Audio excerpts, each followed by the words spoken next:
Good evening dear students, welcome to you all on the digital platform of Dhruv science math point. और हमारा चल रहा है chapter number 3 NCERT book. NCERT book से, text book से हम exercise number 3.1 with graph complete कर चुके हैं और today we are going to start the exercise number 3.2। और देखो ध्यान से, solve the following pair of linear equation by using the substitution method. तो आपको जानना पड़ेगा कि जो सब्स्टिट्यूशन मेथड होता है वो क्या होता है। तो सब्स्टिट्यूशन मेथड में ज्यादा ऐसा कुछ नहीं होता है, मतलब इट्स ए प्रोसेस। ऐसा नहीं है कि आपको मेथड समझने में कोई बहुत प्रॉब्लम आएगी। आप समझो, जैसे मैं क्वेश्चन नंबर 1 का पार्ट फर्स्ट सॉल्व करके देता हूं। तो we have the two equation here, one is x plus y is equal to 14, second is x minus y is equal to 4। तो किसी भी एक इक्वेशन से आपको x या y की वैल्यू निकालनी होती है, जो भी आपको इजी लगे। जैसे मुझे सेकेंड इजी लगता है, तो मैं क्या लिखूंगा, from equation second x equal to y plus 4। अब x का जो वैल्यू सेकंड इक्वेशन से मैंने लिया वो मुझे फर्स्ट में सब्स्टिट्यूट करना है। अगर मैंने फर्स्ट से लिया तो सेकंड में सब्स्टिट्यूट करना है। तो मैं लिखूंगा बाई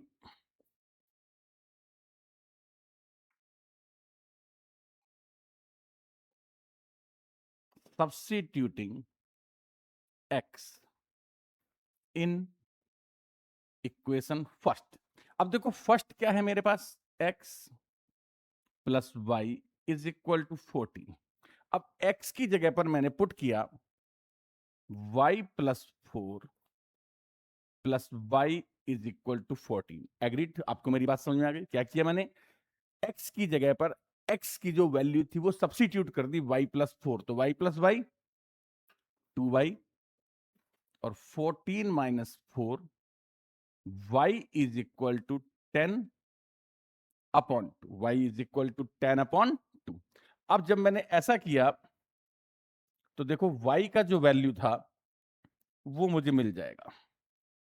अब देखो ध्यान से, y का वैल्यू मुझे मिलेगा। अब यहां से जब मैंने सब्स्टिट्यूट कर दिया तो ये मिला मुझे y इज इक्वल टू 5। अब इस y इज इक्वल टू 5 का क्या करना है, x कितना था, y प्लस 4। तो यहां लिखो because x equal to y plus 4। और अभी अभी मैंने क्या सॉल्व किया, y कितना है 5। तो y की वैल्यू 5 में यहां रखूंगा।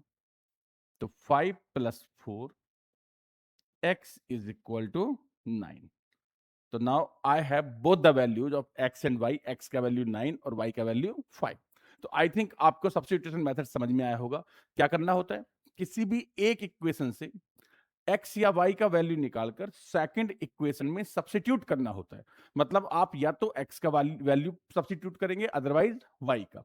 देखो सेकंड क्वेश्चन देखो, s minus t equal to 3, ये है सेकंड है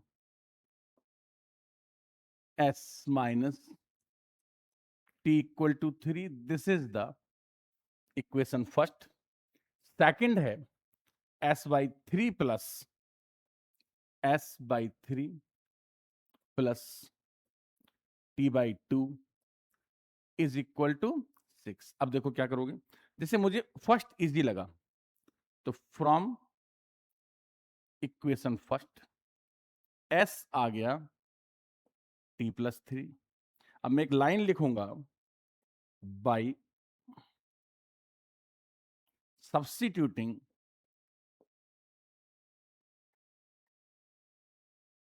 s इन इक्वेशन सेकंड। और सेकंड इक्वेशन में s को मैंने लिखा s बाई 3, तो t plus 3 by 3 plus t by 2 is equal to 6। LCM ले लो, 2t plus 6 plus 3t upon 6 equal to 6। 2t plus 3t 5t plus 6 is equal to 6 6 जा 36। 5t equal to 30, t is equal to 30 upon 5 और t is equal to 6। अब t का value जो 6 आया and, तो जो मैंने सब्स्टिट्यूट किया था वो क्या था? Substitute s equal to T plus three, s equal to T plus three, s equal to 6 plus three, s equal to 9. तो these are the answer, this and this. तो ये आपकी एस और टी की वैल्यू आ जाती है. It's a easy procedure, इसमें ऐसा कुछ नहीं है, बहुत सिंपल होता है ये. नेक्स्ट देखो, देखो 3x minus Y equal to 3. देखो पहले आप देखो, ये वाला क्वेश्चन सॉल्व नहीं हो पाएगा आपसे. रीजन क्या है कि इसको आप लिखो 3/9 माइनस 1/-3 इज इक्वल टू 3/9. तो ये बना 1/3, 1/3, 1/3. मतलब a1/a2 equal to b1/b2 equal to c1/c2. तो कोइंसिडेंट लाइंस, लाइंस कैसी हैं? कोइंसिडेंट लाइंस एंड infinitely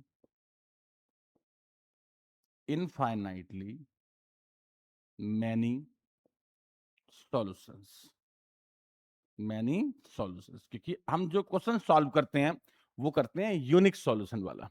अब आप इसको क्या करेंगे, देखो ये आपका इक्वेशन नंबर 1 है, इक्वेशन नंबर 2 है. तो इजी क्या रहेगा, पहले आप equation 1 multiply by 10 and equation 2 is also multiply by 10. जिससे क्या होगा, इसके टोटल जो पॉइंट्स हैं वो खत्म हो गए और ये बना 2x plus 3y is equal to 13 और ये बना 4x plus 5y equal to 23. Equation 1 का कन्वर्जन है और ये इक्वेशन नंबर 2 का कन्वर्जन है. अब आप किसी भी इक्वेशन से, जैसे आप फर्स्ट लिख लो, फ्रॉम इक्वेशन फर्स्ट, तो फर्स्ट है 2x is equal to 13 minus 3y और you can say it x equal to 13 minus 3y upon 2. अब आपने ये जो वैल्यू लिया वो किसका है? x का. कहां से लिया? इक्वेशन 1 से. तो सब्स्टिट्यूट किस में करेंगे? इक्वेशन 2 में. तो आप by substituting, by substituting x in equation second we get. देखो सेकंड में सब्स्टिट्यूट करो. सेकंड क्या है? सेकंड है आपका 4x, 4 ये 4 और x का वैल्यू है 13 minus 3y upon 2. 13 minus 3y upon 2. तो ये कितना हो गया? 4x plus 5y equal to 23. अब 2 से इसको आप कैंसिल करो. 13 2 जा 26 minus 6y plus 5y equal to 23. तो ये बन गया माइनस y और 23 से 26 माइनस किया -3 और y का जो वैल्यू है वो आपका कितना आ गया? 3 आ गया. अब जब y का वैल्यू आपके पास आ गया तो अब आपको किसका वैल्यू चाहिए? x का वैल्यू चाहिए.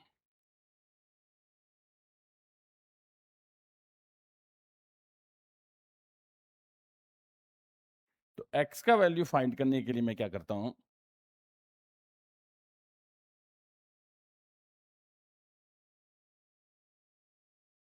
देखो y का जो वैल्यू है, y का जो वैल्यू आया वो यहां पुट कर देता हूं. तो देखो because x equal to 13 minus 3 into 3 upon 2. तो x इक्वल टू 13 माइनस 9, 4/2, और x इक्वल टू 2। तो this is the value of x। थोड़ा थोड़ा पार्टीशन बना देता हूं क्वेश्चन में, जिससे आपको प्रॉब्लम्स ना आए क्वेश्चन रिकॉग्नाइज करने में, ठीक है। तो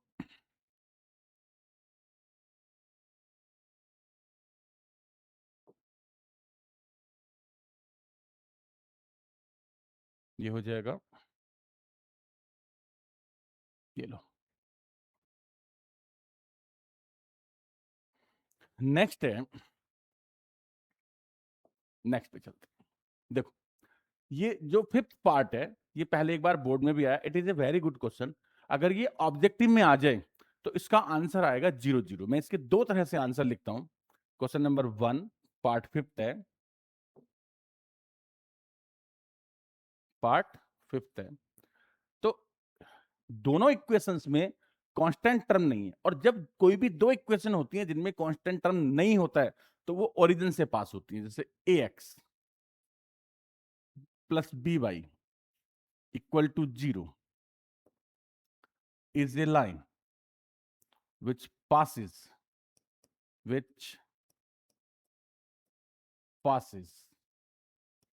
through origin, which passes through origin। इसका मतलब ये हुआ कि इन दोनों में सी नहीं है, तो ये दोनों के दोनों इक्वेशन जो है वो ओरिजिन से पास होंगे। जैसे सपोज करो कि अगर इसका आपने ग्राफ बनाया, तो इसका जो ग्राफ बनेगा वो कुछ ऐसा बनेगा। जैसे ये हो गया, और एक लाइन जैसे मान लो ऐसे पास हो रही है, और एक ऐसे पास हो रही है। तो इस सिचुएशन में ये कहां इंटरसेक्ट करती हैं आकर के? ये इंटरसेक्ट करती हैं आकर के ओरिजिन पे। तो आप ऑब्जेक्टिव के लिए इसका आंसर डायरेक्ट लिख सकते हो कि भाई इस क्वेश्चन का जो सॉल्यूशन आएगा,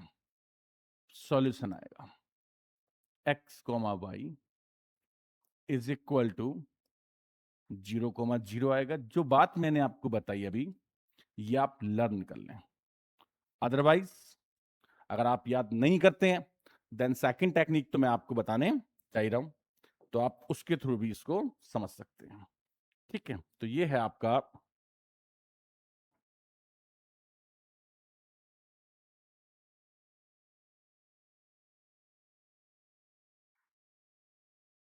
ठीक है।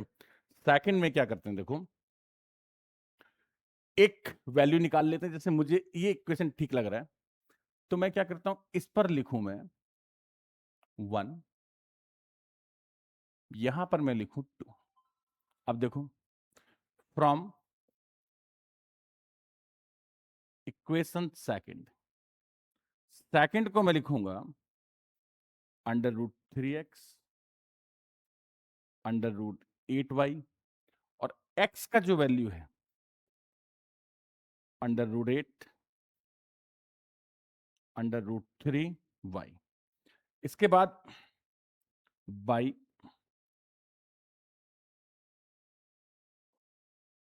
सब्स्टिट्यूटिंग कौन, x इन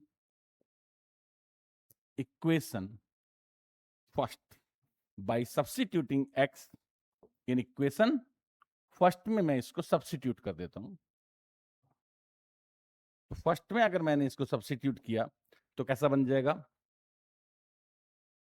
तो ये बनेगा, जब मैं इसको सब्स्टिट्यूट करूंगा, फर्स्ट है √2x √2x, और x का वैल्यू क्या है? √8 upon √3y plus √3y is equal to 0। तो देखो, √8 और √2 √16 का तो बन गया 4y अपॉन √3 प्लस √3y। √3 और √3 का 3 + 4 7y अपॉन √3 इक्वल टू 0। क्या आ गया ये फाइनली? ये बना। अब देखो क्या करता हूं इसको मैं,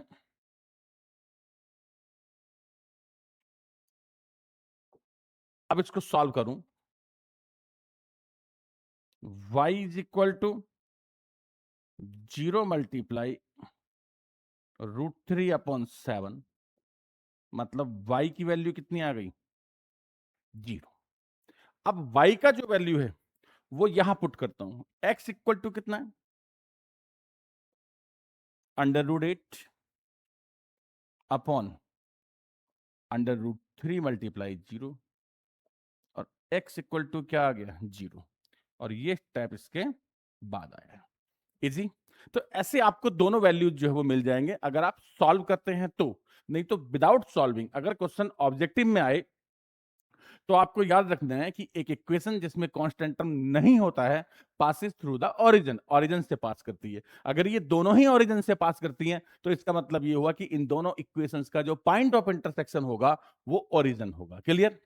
अब नेक्स्ट क्वेश्चन देखो, ये है 3x/2 minus 5y/3, this is the 3x/2 minus 5y/3 equal to -2, equal to -2, और सेकंड है x/3 y/2, x/3 y/2 is equal to है 13/6। कैसे भी सॉल्व करो कोई फर्क नहीं पड़ता। जैसे आपको अगर बेटर लगे तो आप 6 से मल्टीप्लाई भी कर सकते हैं, दोनों इक्वेशन थोड़ी सिंपल हो जाएंगी। देखो ये क्वेश्चन का जो नंबर है वो 6 पार्ट है, आपको अच्छे से बताता हूं, आप समझिएगा। क्वेश्चन नंबर 1 पार्ट 6 है, 3x/2 minus 5y/3 is equal to -2, x/3 y/2 13/6। आप दोनों इक्वेशंस को देखो तो दोनों में जो एलसीएम है वो 6 है, तो आप इजी करने के लिए क्या करो, मल्टीप्लाई बाई 6, यानी इक्वेशन 1 को भी 6 से मल्टीप्लाई करो और 2 को भी 6 से मल्टीप्लाई करो। जब आपने 6 से मल्टीप्लाई किया, 6 3 जा 18/2 9x, 6 5 जा 30/3 10/, और 6 2 जा 12, और 6 से मल्टीप्लाई किया 2x, 2 3 जा plus 3y is equal to 13, तो ये 1 का कन्वर्जन है और ये 2 का। अब दोनों में से जो भी आपको सिंपल लगता है वहां से आप वैल्यू निकाल लें। जैसे मेरे को कोई भी, जैसे फ्रॉम इक्वेशन फर्स्ट, तो फर्स्ट से मैं लिखूं 9x equal to 10y minus 12, 10y minus 12/9, और ये आ गया किसका? x का वैल्यू। अब by substituting, by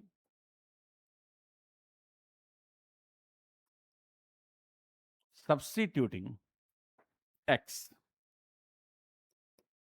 in equation, तो ये मैंने वैल्यू फर्स्ट से ली थी, सेकंड वी गेट। अब देखो सेकंड इक्वेशन है 2x, तो 10y माइनस 12/9, और यहां मैंने लिखा 2 और plus 3y is equal to 13। तो ये मैंने x का जो वैल्यू था वो इसके अंदर सब्स्टिट्यूट कर दिया। अब इसके बाद कुछ नहीं, सिंपल सॉल्यूशन है इसका, अपन करते हैं। देखो क्या होगा, ये बना 20y माइनस 24, और 9 से मल्टीप्लाई कर दो, 9 3 जा 27y, और 13 9 जा 117, क्योंकि 9 तो एलसीएम था ना, तो 9 से पूरे इक्वेशन को मल्टीप्लाई कर दिया। 27 प्लस 20 47y, और ये 24 उधर गया तो 7 और 4 11, 141 कितना आ गया 141।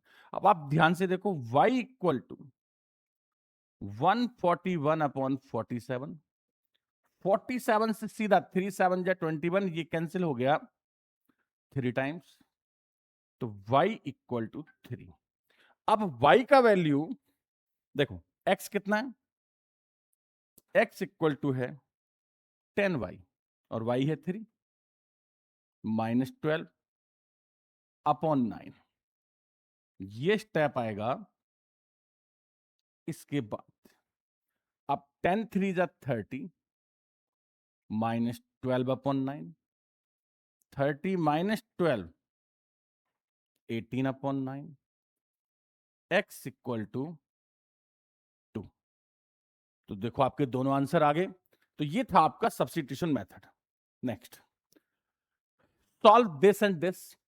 अब ये एनसीईआरटी बुक में वैसे एग्जाम में कोई फर्क नहीं पड़ता कि जब आपको स्टेटमेंट वाला क्वेश्चन दिया होता है तो आप किसी भी मेथड से सॉल्व कर सकते हैं, बट एनसीईआरटी बुक में क्या है कि भाई जो 3.1 है that is by using graph, 3.2 by using substitution, 3.3 by using elimination. तो अभी एनसीईआरटी बुक में तो उसी अकॉर्डिंग चल रहे हैं जिससे आपको सब्स्टिट्यूशन पे अच्छी प्रैक्टिस हो जाए, बाकी आप स्टेटमेंट जिससे चाहे सॉल्व करें।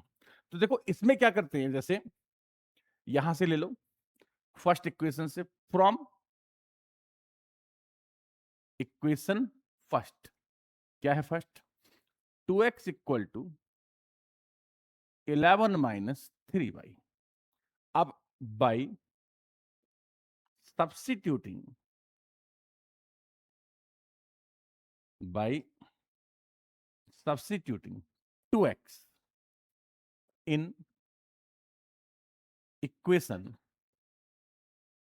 सेकंड, वी गेट, देखो सेकंड में एक्चुअली 2x था तो मैंने x की वैल्यू निकालने की जरूरत नहीं समझी, 2x का 2x ही सब्स्टिट्यूट कर दूंगा। तो कितनी वैल्यू है 11 माइनस 3y और माइनस का 4y माइनस 24।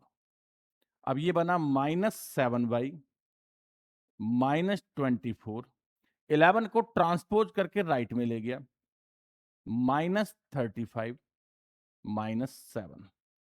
तो y इक्वल टू 7 5 जा 35। तो ये आपका y आ गया।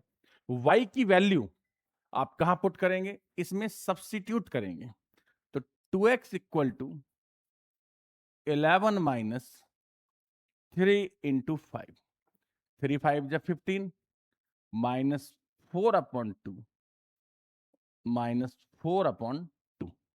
तो x आपका आ गया -2। तो this is the value of x, this is the value of y, hence find the value of m if y is equal to mx plus 3।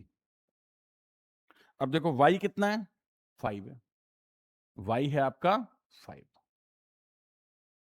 Minus 2x plus 3, 2x को left में लो, 3 minus 5, 2x equal to -2, और जब मैं इसको solve करूंगा -2 upon 2 तो x की value क्या आ जाएगी, सॉरी x की नहीं m की वैल्यू, m का वैल्यू आएगा। तो x का वैल्यू कितना था -2m प्लस 3। तो 2m इक्वल टू 2m को लेफ्ट में लिया, 3 माइनस 5, 2m इक्वल टू -2 और m आएगा आपका -1 and this is the third answer. तो इस तरह से आपका एक क्वेश्चन इजीली सॉल्व हो जाता है। It's a question of 3 marks. Next question देखो, आप स्टेटमेंट वाले क्वेश्चन है but they are the easy. कहता difference between two numbers is 26। तो आप लिखो let x and y be the two numbers such that x greater than y। क्योंकि difference कितना है 26 है, इसका मतलब एक दूसरे से बड़ा है, तो कोई भी आप बड़ा छोटा ले सकते हो, तो let x greater than y according to question. अब इनका जो डिफरेंस है x minus y is equal to 26। और क्या कहता है, कहता है वन नंबर, मतलब one number is 3 times the other. तो वन मतलब जो बड़े वाला नंबर है वही छोटे वाले का 3 टाइम्स हो सकता है। तो x equal to 3 by equation number second. और हम क्या यूज कर रहे हैं, सब्स्टिट्यूशन मेथड। तो ऑलरेडी x की वैल्यू गिवन है कि x कौन है, 3 बाई है। तो आप क्या लिखेंगे, by substituting x in by substituting x in equation first we get। यानी हमें इसको सब्स्टिट्यूट करना है। कहां सब्स्टिट्यूट करना है, इक्वेशन नंबर फर्स्ट में आपको सब्स्टिट्यूट करना है। करो आप सब्स्टिट्यूट। तो फर्स्ट में x की वैल्यू रख दी मैंने, तो 3 by minus y is equal to 26। अब 3 बाई से y माइनस किया, 2 by is equal to 26। 26 upon 2 13। And अब y का वैल्यू यहां रखो, x equal to 3 into 13, x equal to 39। Check करो, तो 13 3 जा 39। एक तो ये x जो है y का 3 टाइम्स है, और 39 में से 13 माइनस करूंगा तो क्या आता है 26। फाइंड देम, फाइंड देम मतलब क्या चाहिए उसको, नंबर्स। तो लिख दो, required numbers are, required numbers are 39 and 13 answer. तो ये आपके आगे रिक्वायर्ड नंबर्स। नेक्स्ट क्वेश्चन पे चलते हैं। The larger of to supplementary angles. देखो ये बहुत ही अच्छी बात दी है इसमें, क्या कहता है, larger of to supplementary angles. आपने इस लाइन को हाईलाइट करना है, ये आपके क्वेश्चन में एक जानदार लाइन है, right. Exceed the smaller by 18। मतलब सप्लीमेंट्री एंगल्स कौन होते हैं, जिनका सम 18 होता है। टू सप्लीमेंट्री एंगल्स, तो एक अपने आप बन गया कि x plus y equal to 180। तो आप लिखो, let x and y degrees बाद में लिख, let x and y be the two supplementary angles, two supplementary angles. अब greater is exceed by smaller and, या यहां लिख लेना, let x greater than y। मैंने क्या किया, x को जो है वो y से बड़ा लिख लिया। According to question, according to question x plus y is equal to 180 degree. एक इक्वेशन ये आ गया। अब क्या कहते हैं, larger exceed the smaller by 18। Larger smaller से बड़ा है, कितना बड़ा है, 18। Larger exceed by smaller by 18, यानी x minus y is equal to 18 degree. अब मैं डिग्रीज बार बार नहीं लिखूंगा, लास्ट में बस आंसर में लिख दूंगा, है ना। अब देखो, from equation second x equal to 18 plus y. अब जो 18 प्लस वाई है वो मैंने कहां से लिया, सेकंड से। तो मैं क्या लिखूंगा, by substituting, by substituting x in equation first we get. यानी अब मैं इसको सब्स्टिट्यूट करूंगा, किसमें सब्स्टिट्यूट करूंगा? इक्वेशन नंबर फर्स्ट में, क्योंकि मैंने इसे कहां से लिया था? इक्वेशन नंबर सेकंड से लिया था। तो by substituting in first, first क्या है? x plus y. तो x की वैल्यू है 18 plus y, 18 plus y is equal to 180।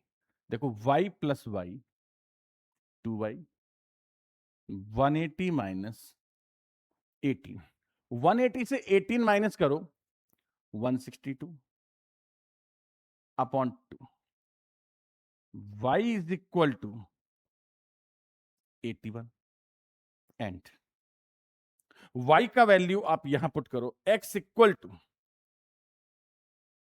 18 plus 81, this is 99।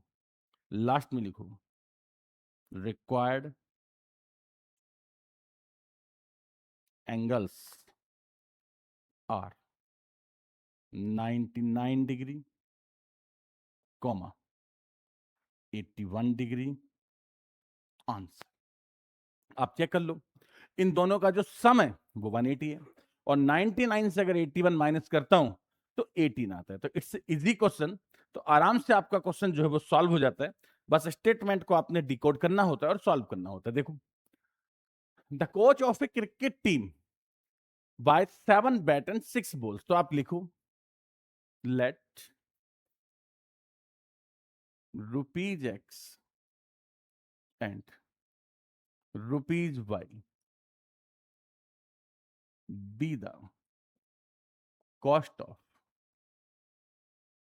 one bet and one ball. One bat and one ball. According to question. Situation बनाओ। पहला 7 bet 6 balls, और फिर क्या है? 3 bats 5 balls। Cost कितना कितना है? 3800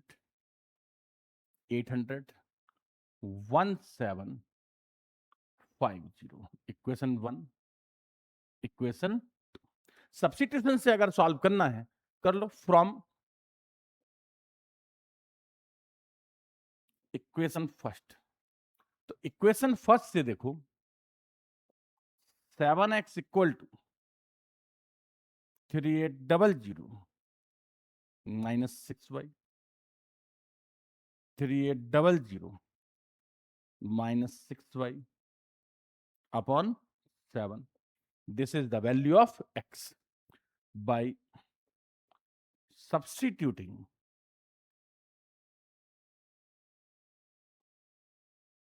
x in equation second we get, क्योंकि मैंने ये जो वैल्यू ली है वो कहां से ली है? फर्स्ट से। और जब मैं वैल्यूज फर्स्ट से लेता हूं तो सब्स्टिट्यूट किसमें करूंगा? सेकंड में। और जब मैं वैल्यू कहां से लूंगा? सेकंड से लूंगा, तो किसमें सब्स्टिट्यूट करूंगा? फर्स्ट में। तो अब मैं इसको सेकंड में सब्स्टिट्यूट कर रहा हूं। सेकंड क्या है?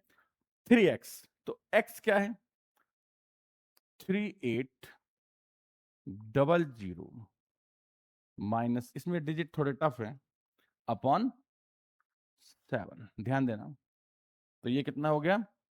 3x, 3x। और ये जो स्टेप है आपका,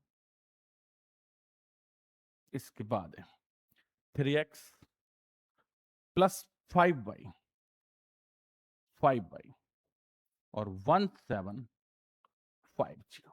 बहुत आराम से कैलकुलेट करें, नहीं तो मिस्टेक हो जाएगी। देखो 3 8 जा 24, तो 11400। 3 6 जा 18y, तो 3 का मल्टीप्लाई तो इसमें हो गया, और 7 एलसीएम है, एलसीएम से मल्टीप्लाई करोगे तो 7 5 जा 35, 700 7 5 जा 35, और 7 7 जा 49 और 3 52, और 7 बन जा 7 और 5 12। ये बन जाएगा। अब देखो 35 में से 18 माइनस करो 70y आ गया, और ये उधर जाकर माइनस का हो जाएगा, तो 12250, और ये 11400, तो ये 50 आया, और 12 से 4 गया 8 आया, तो ये आपका 850 आएगा। y is equal to 850 upon 17, और 17 पंजे 85, 17 5 जा 85, तो ये जो y आपको मिलेगा वो आपको 50 मिल जाएगा। y कितना मिलेगा आपको? 50 मिल जाएगा, राइट। तो ऐसे आपका ये क्वेश्चन जो है वो सॉल्व हो जाएगा। थोड़ी सी जगह अगर और बना ले हम लोग तो इसको भी कर सकते हैं, बना लेते हैं। देखो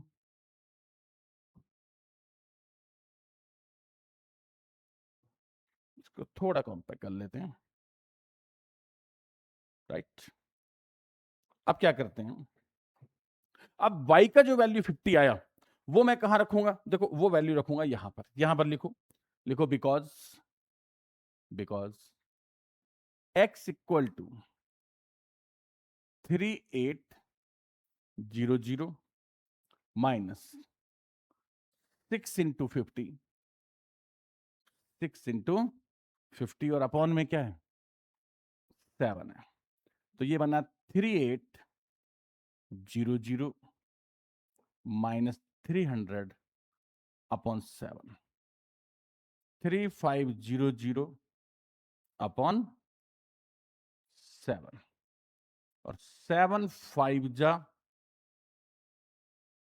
35, करेक्ट। मतलब जो बैट है वो 500 रुपीज का है, और जो बॉल है वो 50 रुपीज की। आंसर लिख देना, cost of one bat, cost of one ball. तो बैट कितने का है? ₹500, ₹50।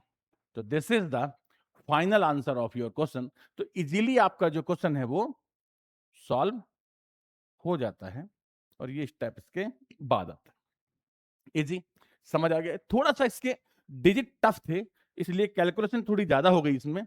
देखो नेक्स्ट, बड़ा प्यारा सा क्वेश्चन है, और ये तो क्या है कि आपको एग्जामिनेशन में भी इसका बड़ा ज्यादा चांस रहता है, एग्जाम में इसकी केस स्टडी बनने का। पढ़ो, कहता है a taxi charges in a city consist of, a taxi charges in a city consist of fixed charge together with the charge for the distance covered, together with the charge for the distance covered। ये जो lines हैं, इन lines को आपने decode करना है, ये बड़े आराम से जो है आपका क्वेश्चन सॉल्व हो जाएगा, राइट। आप देखो बेटा किस किस को मैंने अंडरलाइन कर दिया इसमें। मतलब जैसे आपको टैक्सी में जाना है, आपके शहर में जो टैक्सी है, तो वो क्या कहता है कि भाई अगर एक बार आपने टैक्सी को हाथ दिया और बैठे ना, तो बोले आपके 50 रुपए तो लगेंगे लगेंगे, आगे 10 रुपए पर किलोमीटर लगेंगे। मतलब अगर किसी को 10 किलोमीटर जाना है तो 50 रुपया तो फिक्स चार्ज हो गया, और 10 10 जा 100, राइट। तो मतलब there are two type of charges, one is fix charge, जैसे आपने देखा होगा कि उबर वगैरह टैक्सी वाला होता है, आपने उसको बुला लिया, और बुलाने के बाद क्या हुआ कि आपका अगर प्लान चेंज हो गया और आपको उसको हायर नहीं करना है, तो आपने देखा होगा कि जब आप मोबाइल पर देखते हो और कैंसिल करते हो तो 35 40 50 रुपए ऐसे कुछ आ जाते हैं। मतलब वो तो यार आपके घर तक चल के आया ना, अब आपको हायर नहीं करना है तो उसका तो पेट्रोल लग गया ना, तो उसको फिक्स चार्ज मिलना चाहिए कि नहीं मिलना चाहिए? हायर होने का तो मिलना ही चाहिए। जैसे सर्विस चार्ज बोल दो, आप फिक्स चार्ज बोल दो, तो आपको पहले ऐसे लिखना पड़ेगा कि let ₹X and ₹Y be the fixed charge and charges per kilometre, per kilometre in a city of taxi, है ना। be the fixed charges and charges per kilometer in a city of taxi according to question. अब देखो question क्या कहते हैं, for a distance of 10 kilometre, 10 kilometre का 105 rupees लगा, मतलब एक्स तो थे फिक्स चार्ज और 10 इंटू वाई, 10 इंटू वाई। जैसे आप 10 किलोमीटर गए तो एक्स तो हो गया फिक्स चार्ज और वाई पर किलोमीटर, तो 1 किलोमीटर जाने का वाई मल्टीप्लाई 1, 2 किलोमीटर का वाई मल्टीप्लाई 2, 10 किलोमीटर का कितना हो गया वाई मल्टीप्लाई 10। तो इक्वेशन बना x plus 10 y equal to 105 and for a journey of 15 kilometre x plus 15y the charge paid rupees 155। Equation 1, equation 2। अब मैं आपको अभी तक क्या कर रहा था, इक्वेशन फर्स्ट और सेकंड को सॉल्व करना ही सिखा रहा था, तो अब तो आप सॉल्व करना सीख गए, तो सॉल्व करना जो है वो अब आप होमवर्क में रखो और मैं डायरेक्ट लिखता हूं। कैसे लिखूंगा कि भाई अगर मैं इसको सीधा सॉल्व करूंगा बाय सॉल्विंग, बाय सॉल्विंग, और ये जो चीज है आप होमवर्क में करोगे, by solving we get x equal to y तो आ जाएगा इसमें 10 और x आएगा 5। जब आप सॉल्व करोगे तो x आएगा 5 और y कितना आएगा 10 आएगा। तो मैंने कैसे लिख दिया डायरेक्ट, और आपको कैसे करना है सॉल्व करना, नहीं तो आपके मार्क्स कट जाएंगे एग्जामिनेशन में, क्योंकि मैं आपको अभी तक जितने भी क्वेश्चन सिखा रहा था तो मैं आपको कई सारे क्वेश्चन सब्स्टिट्यूशन मेथड से सॉल्व करने सिखा चुका हूं। तो bye solving we gate x5 और y10। अब देखो क्या कहते हैं, कहता what are the fixed charges, तो हो गया, तो fixed charges equal to ₹5 and the charge per kilometre, per kilometre charges ₹10। Answer कुछ और पूछा, कहता how much does a person have to pay for a travelling of 25 kilometre. अगर आपको कितना जाना है 25 किलोमीटर तो आपको कितना पे करना पड़ेगा, तो क्या लिखोगे पे फॉर, पे for 25 kilometre x plus 25y, x तो 5 है और पर किलोमीटर कितना लग रहा है 10 रुपीज, तो 5 प्लस 250 रुपीज 255 रुपीज 255। तो इस तरह से आपका ये जो क्वेश्चन है वो इजीली सॉल्व हो जाएगा। इसमें इक्वेशन सॉल्विंग का जो काम है ना वो मैंने आपको दिया। अब ये क्या कहते हैं, if fraction becomes 9 by 11, if fraction becomes 9 by 11, 9 by 11 बनेगा कब, if 2 is added to both, अगर दोनों में 2 ऐड कर दिया जाए, तो आप ऐसे लिखो let numerator is x, denominator is y, so fraction is equal to x upon y। Fraction को कितना ले लो x upon y according to question. क्या कहता है, कहता if 2 is added to both, समझना 2 इज एडेड टू बोथ मतलब अगर मैं न्यूमरेटर में 2 ऐड कर दूं, डिनोमिनेटर में भी 2 ऐड कर दूं, तो इट बिकम्स 9 बाई 11। तो कितना बन जाएगा 9 बाई 11। क्रॉस मल्टीप्लाई करो, 11x plus 22 9y plus 18, 11x और 18 में से 22 माइनस करो, -4 एंड कहता the numerator if 3 is added to both, 3 is added to both, तो it become 5/6, 6x plus 18, 5y plus 15, 6x minus 5y minus 3, right. अब दोनों equations को सॉल्व करने का जो काम है वो आपका रहेगा, राइट। और ये कितना आना चाहिए भाई, ये आना चाहिए, अगर सपोज करो मेरे हिसाब से अगर x को मैं ले लूं -2, 22 नहीं, सॉल्व करके देख लेता हूं कितना है ये, 11x -9y और -4 है, और 6x -5y -3 है, तो ये हो गया 66x, 6 9 जा 54, 6 4 जा 24, 11 6 जा 66, 55 और माइनस का 33, minus plus plus y equal to 9 आएगा, और y का वैल्यू 9 अगर यहां रख दूं तो ये कितना हो गया, -81, -81, 9 अगर यहां रख दिया तो -81, 81 में से 4 गया, 81 में से 4 गया 77, तो x आएगा 7 और y आएगा 9, और मैं बेटा सीधा लिख रहा हूं, सॉल्व आप करना by solving equation first and second we get, और जब आप सॉल्व करोगे तो आपको x मिलेगा 7 और y मिलेगा 9। लास्ट में देखो आपसे क्या पूछा है, बोलो, कहता find the fraction, find the fraction, तो आप इस स्टेप के बाद यहां आ जाना, फ्रैक्शन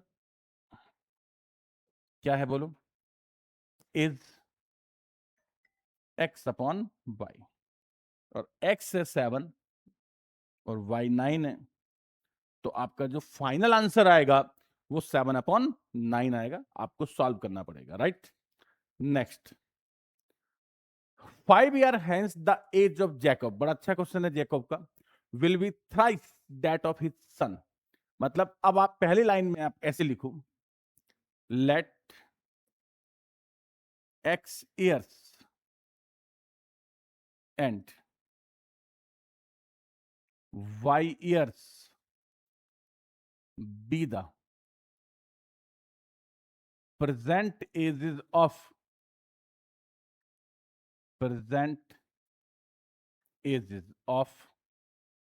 Jacob and his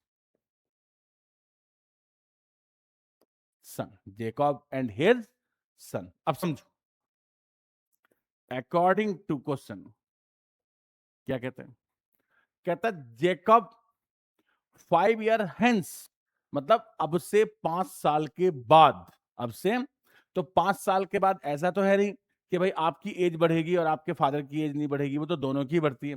तो देखो ये कौन है, ये जेकब है और ये उसका बेटा है, और 5 साल के बाद जेकब तो हो जाएगा x+5 का, और ये हो जाएगा y+5 का, कितना हो जाएगा, y+5 का। अब कहता है जेकब इज थ्राइस, ये जो जेकब है ये थ्राइस है, 3 गुना है। अब आप बेटा जैसे ये 9 है और ये 3 है, तो ये 3 टाइम्स है। अब इक्वेशन में आपको इक्वल लगाना है तो इसको 3 से मल्टीप्लाई करना पड़ेगा, क्योंकि जेकब इज थ्राइस, जेकब क्या है, ऑलरेडी 3 गुना है। अगर गलती से भी आपने जो थ्राइस यहां लगाना था और अगर वो थ्राइस आपने जेकब की जगह लगा दिया तो दादाजी बन जाएंगे, 30 साल के होंगे तो 90 साल के बन जाएंगे, 33 या 9, और बेटा क्वेश्चन आपका मिस्टेक हो जाएगा। तो ये आपका बना, आप समझ गए कि क्या, अगर क्वेश्चन बोलेगा जेकब इज थ्राइस तो सन को थ्राइस करना है, तो x+5 is equal to 3y plus 15 और x माइनस 3/15 माइनस 5 कितना आ गया? 10 आ गया। तो ये आपका फर्स्ट इक्वेशन जो है वो आपका बन के आ गया अकॉर्डिंग टू क्वेश्चन। एंड अब इनकी दूसरी बात सुनो, क्या कहते हैं? कहते हैं 5 years एगो, अब 5 साल पहले जेकब था x माइनस 5 का और उसका बेटा था y माइनस 5 का, दोनों का -5 कर दिया। कहता Jacob was 7 times, Jacob was 7 times. ऐसा होता है भाई, मान लो 25 साल का फादर है और बेटा 1 साल का है, तो 25 टाइम्स हो गया। अगले साल क्या होगा? फादर 26 साल का हो जाएगा और बेटा 2 साल का हो जाएगा। 2 13 जा, तो कितना हो गया? 2 टाइम्स हो गया। नेक्स्ट ईयर क्या होगा? फादर 27 का होगा और बेटा 3 का होगा, तो 3 9 जा, तो टाइम्स कम होते जाते हैं। टाइम्स क्या होते जाते हैं? कम होते जाते हैं, जैसे जैसे बेटा बड़ा होता जाता है, राइट? तो क्या कहता है कि 5 years एगो जेकब, ये जेकब है, वाज 7 टाइम्स। गलती से भी इसको 7 टाइम्स नहीं करना, उसके बेटे को 7 टाइम्स करना है, जिससे मैं बीच में क्या लगा सकूं? इक्वल साइन लगा सकूं। इक्वेशन में दोनों के दोनों जो साइड होते हैं उनको इक्वल करना होता है। तो x minus 5 equal to 7y minus 35। x minus 7y is equal to क्या आ गया? -30 आ गया, राइट? तो ये जो दो सिचुएशन इसने बनाई थी, तो वो दोनों सिचुएशन मैंने लिख दी। अब इनको सॉल्व करने का जो काम है ना, वो आपका है। सॉल्व करने का जो काम है वो आपका है। जब आप सॉल्व करोगे ना इसको, तो ये आपका y जो है ना, -734, y तो आपका 10 आएगा। y कितना आएगा? 10 आएगा। और x जो आएगा ना, वो 40 आएगा। चेक करके देखो, 5 साल पहले बेटा 5 साल का था, फादर 35 का था, 5 7 जा 35। अब से कितने साल बाद बोला था उसने? 5 साल के बाद। ये 15 होगा, ये 45 होगा, 15 3 जा 45 हो जाएगा, करेक्ट है। तो ये सॉल्व आप करेंगे, मैं सीधा लिखूंगा by solving equation first and second, we get x equal to 40, y equal to 10। Answer को कॉन्क्लूड जरूर करना होता है। कॉन्क्लूड मतलब उसने पूछा क्या आपसे? तो उसने पूछा व्हाट आर देयर प्रेजेंटेजेस, तो लिख दो पहले कौन है इसमें, नेम में पहला जो नेम है। आप सही से क्वेश्चन को डिकोड करो और देखो पहले कौन है? पहले जेकब है। जेकब के बाद कौन है? हिज सन है। तो इसी सीक्वेंस में करना है आपको। आपको जेकब को पहले लिखना है और उसके सन को बाद में लिखना है जब आप इसका आंसर लिखेंगे। तो आंसर लिख दो। आंसर में क्या लिखोगे? their present ages are, their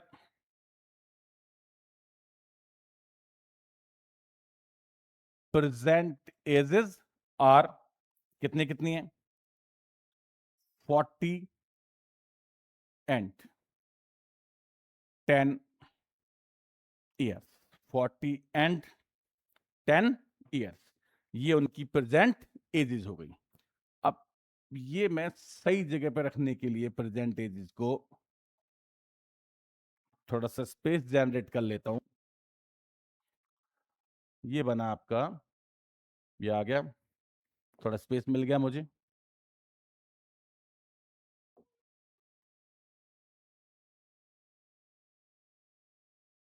और ये सेंटेंस को यहां रख दिया कि their present ages are 40 years and 10 years, right?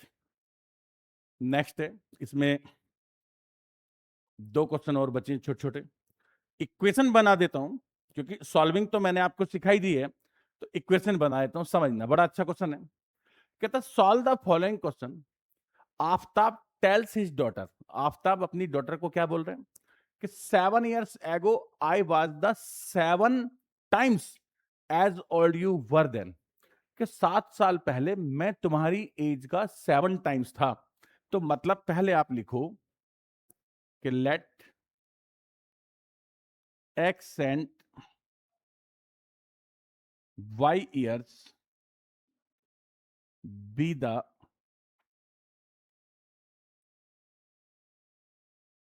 present ages of present ages of Aftab and his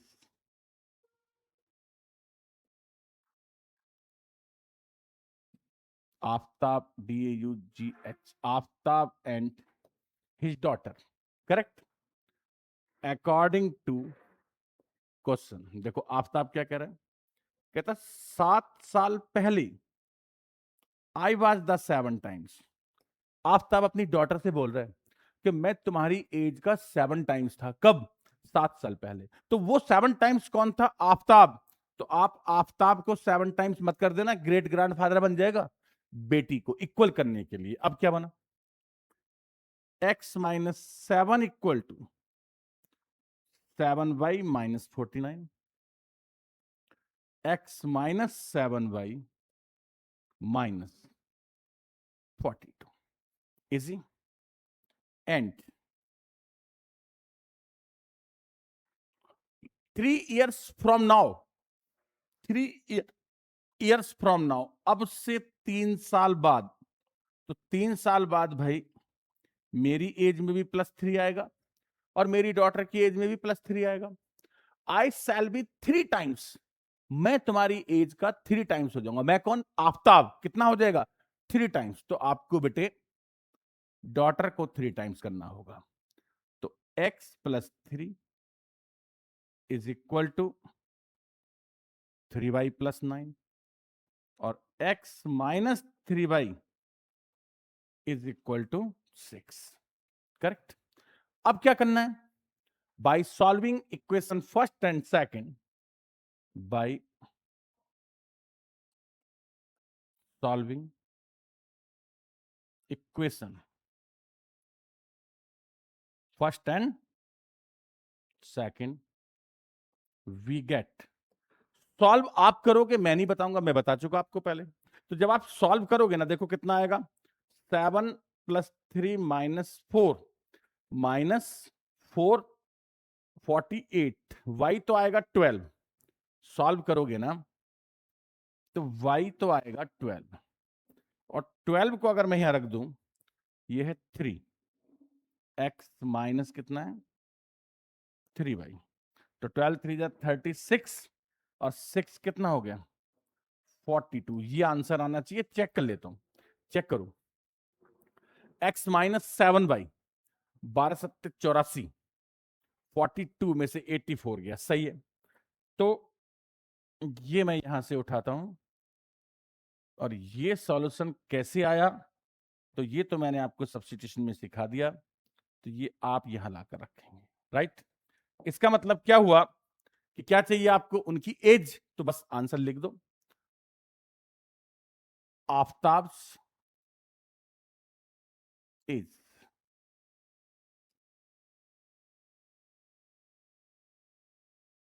daughters age. Aftab की एज कितनी हो गई 42 ईयर्स, और डॉटर की एज कितनी हो गई 12 ईयर्स, 12 ईयर्स। सही बोल रहा था क्या आफ्ताब अपनी डॉटर से? बोलो, चेक करके देख लो कि आफ्ताब वाज राइट और नॉट। क्या बोला था उसने अपनी डॉटर को? उसने बोला था 7 years ago, 7 साल पहले। तो देखो 7 साल पहले 42 - 7, आफ्ताब 35 का था, 12 - 7 डॉटर 5 की थी, 5 7 जा 35। सही बोला था उसने कि वो 7 टाइम्स था, करेक्ट है। तो this is the solution of the question. इसमें एक और अपना बचा है, in a shop the cost of 2 pencil and 3 eraser. तो पहले आप लिख लेना, let ₹X and ₹Y be the cost of one pen and one eraser. One eraser. According to question,